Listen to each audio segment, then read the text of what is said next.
Did not grow up in a church.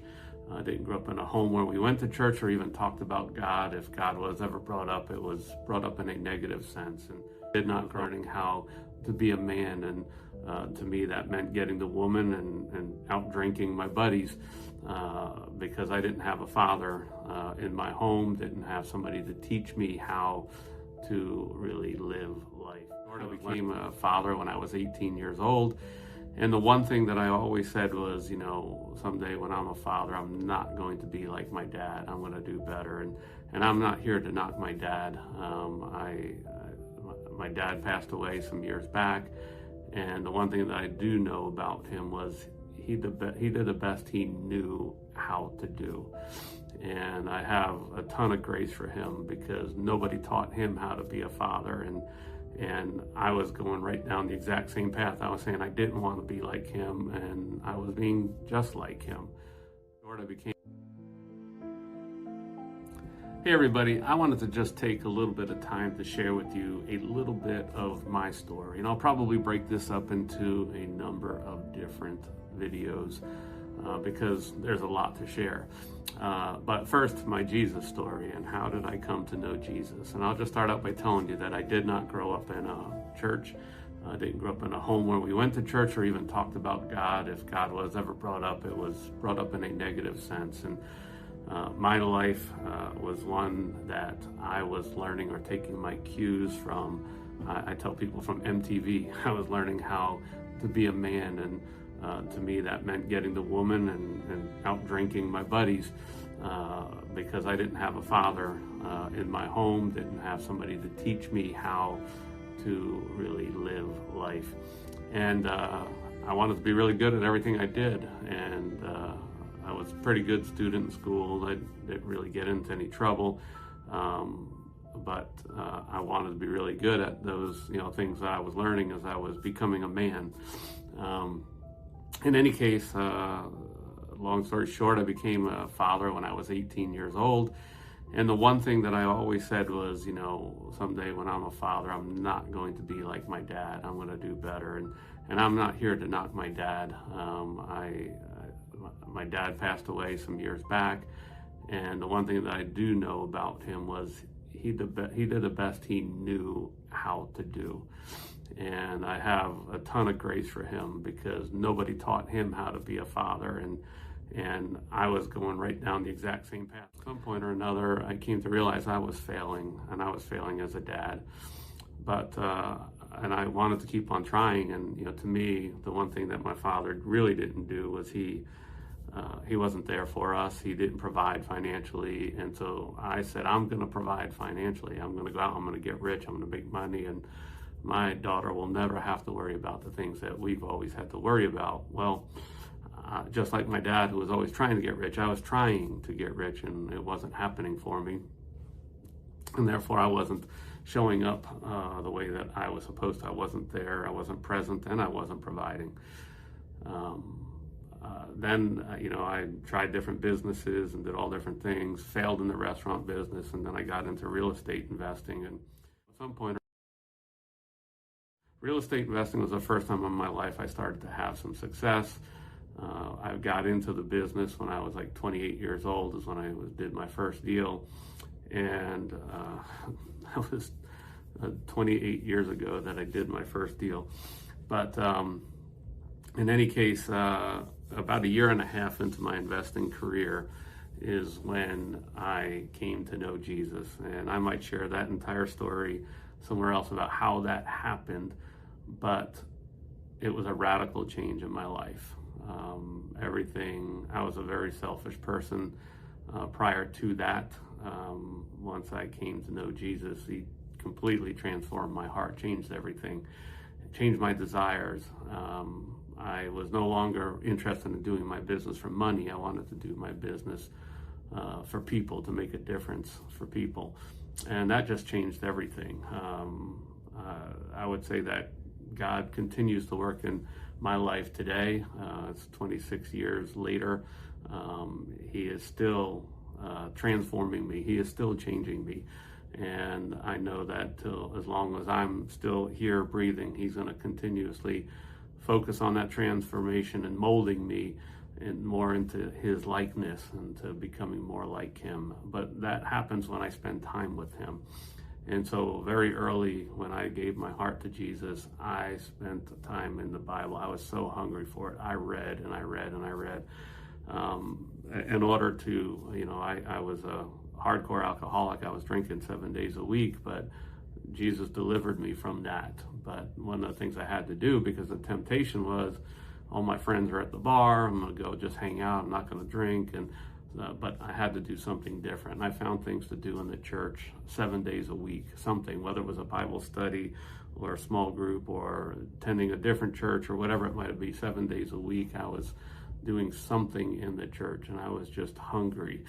And all that time that I was spending at the feet of Jesus and getting to know him, he was just shaping me and molding me and transforming me,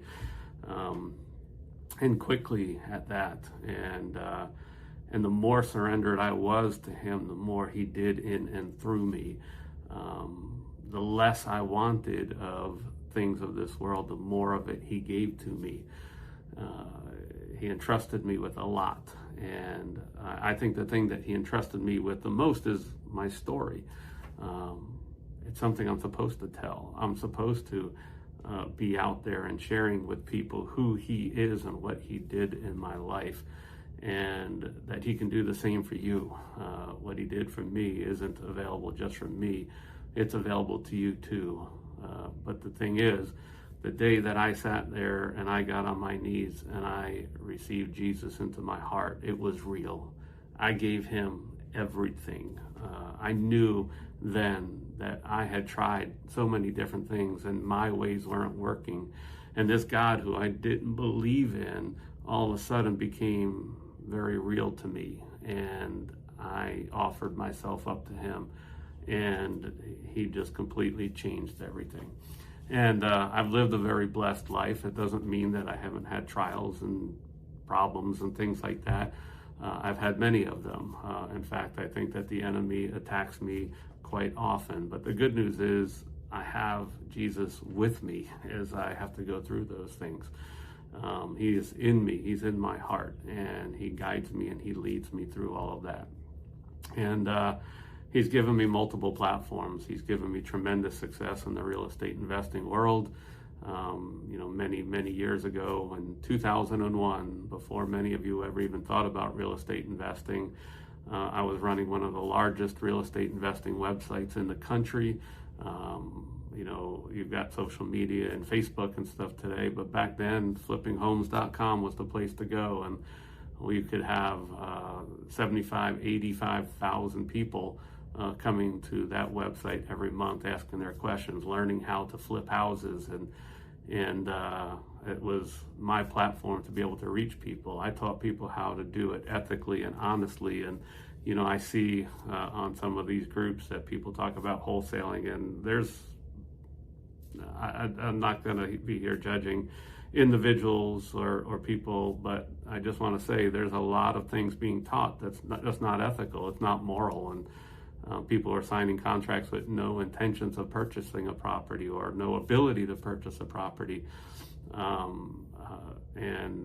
I've taught people how to do it the right way and not to cheat, not to mislead or manipulate, but to do things right, to do things in a God-honoring way. And he blessed my business. He blessed that website.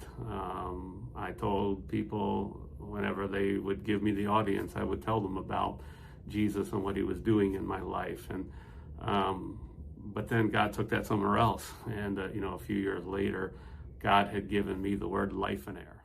Real estate money, a life and air is somebody who lives an abundant life. And that life is found in him and him alone. Apart from him, we can't experience the abundant life that our heart so truly desires to have. I mean, we can experience better things here on earth, in this world. We can do things right, and just by nature of doing things right, we can experience some things that are better, but we'll never, ever experience that fullness, that thing that just fills our heart, that emptiness that we tried to fill without him. Everything else is just a cheap substitute.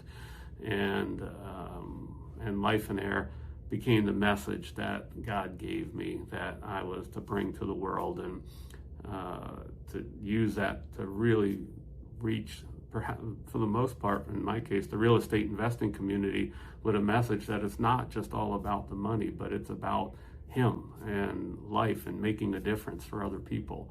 And that starts with, number one, seeking Him first in all things.